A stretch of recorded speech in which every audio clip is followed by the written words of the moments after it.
Hey, how's it going? Appreciate you for tuning in to another episode of Chomping at the Bit.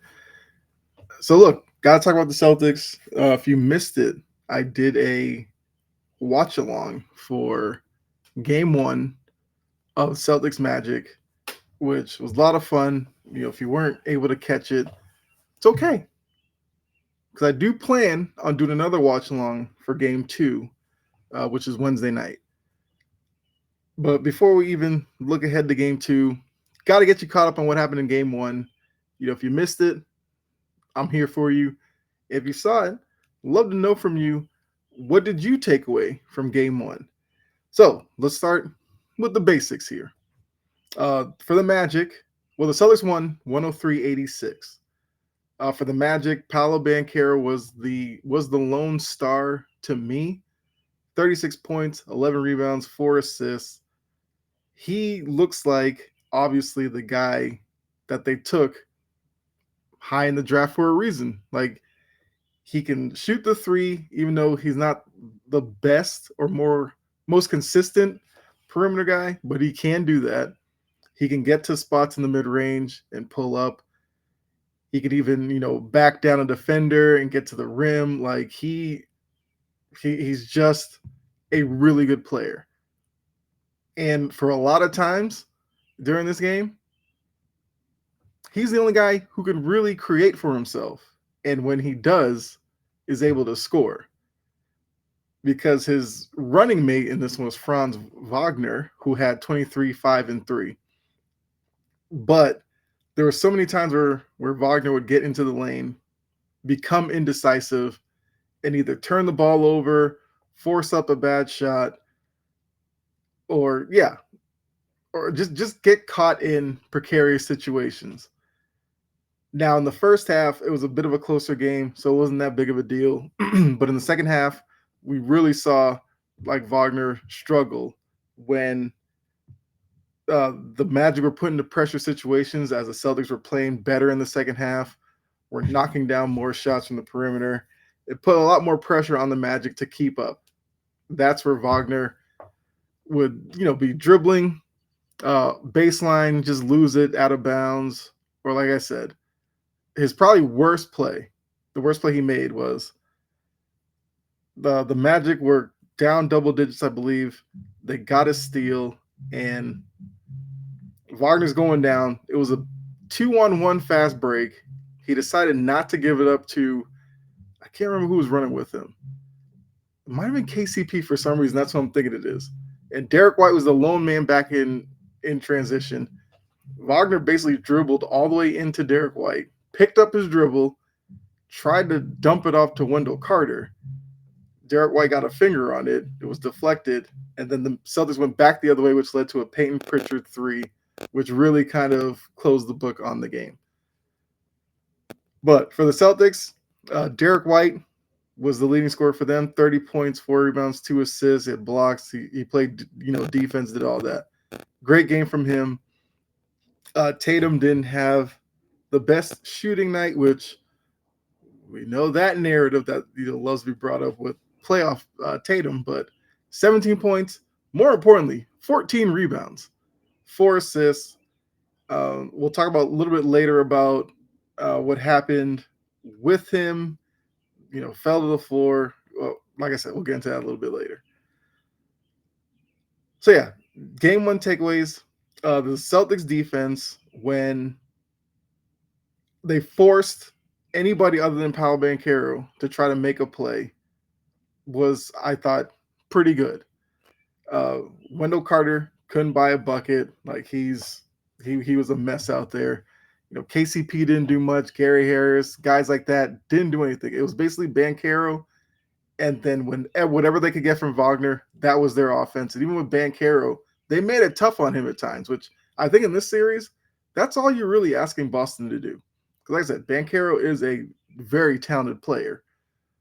But for the Celtics, you can't let Banchero drop 30 on you, and then let between Wagner and KCP and these other guys, you can't let them eat as well. Because then the Magic they'll probably steal a game in this series if they're able to do that.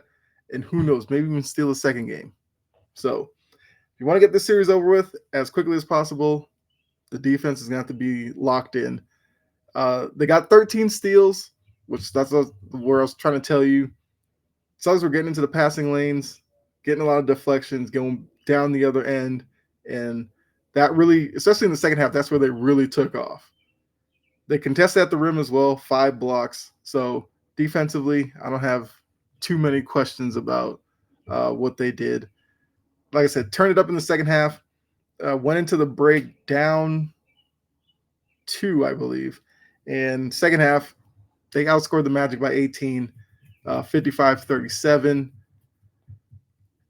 Yeah, and you could just slowly see the Celtics building in the second half to take that to just go on that little mini run that they'll do and have done so often this season, where they just put lesser opponents away. That's basically how this game played out. First half, if you looked at it, you're like, not the best half. It was like a C half. But the second half, that's when they really showed why they are championship caliber and why the Magic are just a young team still trying to figure things out.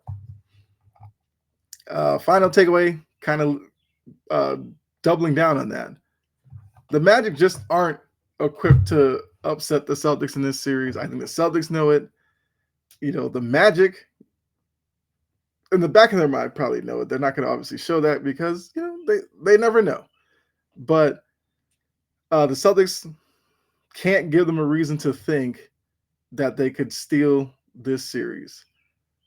So game 2, you got to kind of take care of business, get the win, head down to Orlando 2-0. And you know the situation with the lower seed being down 2-0 first game at home in the game 3.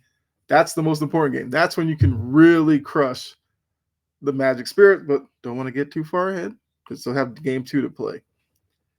So now with what we saw in game 1, what am I looking for in game 2? Got to get Porzingis going. He was 1 for 8, only had 5 points. I feel like with the Magic, he can find matchups that he can take care of in the paint. And you already know from the three-point line, he can really get it going. So I want to see Porzingis really assert himself in game 2. Now, speaking of Tatum, who, like I said, 17 and 14. Late in the game, he went up for a dunk. KCP and Wendell Carter were in his way. KCP went up, got him by the arm. Wendell Carter got him up around the head area. Tatum went down, landed on his hand, and then he rolled over on his back and he was flexing his wrist. He got up, continued to flex the wrist, went to the bench. They looked at him. I believe at one point, then I think a little bit later, they taped his wrist up. After the game, he said he went and got an x-ray and an MRI, and everything was clean. So that gave us reasons to believe that nothing to see here. Now, did get the alert, at least from the Celtics, that Tatum is now doubtful for game 2, which makes me think the thought in the building must be, look, your wrist might be a little sore. No need to push it because we have enough within the other guys to beat this Magic team in a game 2 situation to still go down to Orlando up 2-0. Because my question is, if the Magic had stolen game 1, could Tatum play in a game 2? I think he could. So because of that, they don't want to necessarily take chances that he aggravates it a little bit more or anything like that. Worst case, they go to Orlando 1-1, which we saw plenty of last season where they would win game 1, lose game 2, people would freak out, and then the Celtics would just turn around and win the series anyway. So with Tatum being doubtful, who will step up? I already said Porzingis is going to have to, and maybe with Tatum out, they'll feature Porzingis a little bit more early on in the game, establish him in the block, the area he loves to operate in at the free throw line where he can kind of face up and pull up over smaller defenders, put them in pick and roll, see if you get the 3-point shooting going. So I'm going to be looking at Porzingis for sure. I mean, Jaylen Brown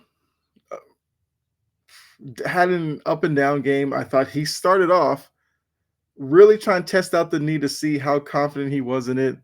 He was just playing at like a step slower than we normally see him. As the game kind of went on, it seemed like he was getting more and more comfortable with it. I mean, late in the game, he did go up and dunk on a drive to the, I think drive to his left. He got in the middle of the lane, went up, slammed it home. While it was early in the game, similar situation, he tried to lay it in. So maybe you get like a better showing from Jaylen Brown as he has played a game on it and probably feels better about it. And then looking at the other side, look for game 2.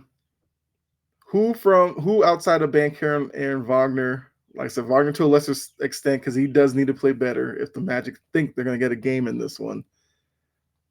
Get going for the Magic, which spinning it on the Celtics, will the Celtics let up defensively because they won game 1 and may think that they got this in the bag and allow one of these other guys on the Magic to get into a rhythm?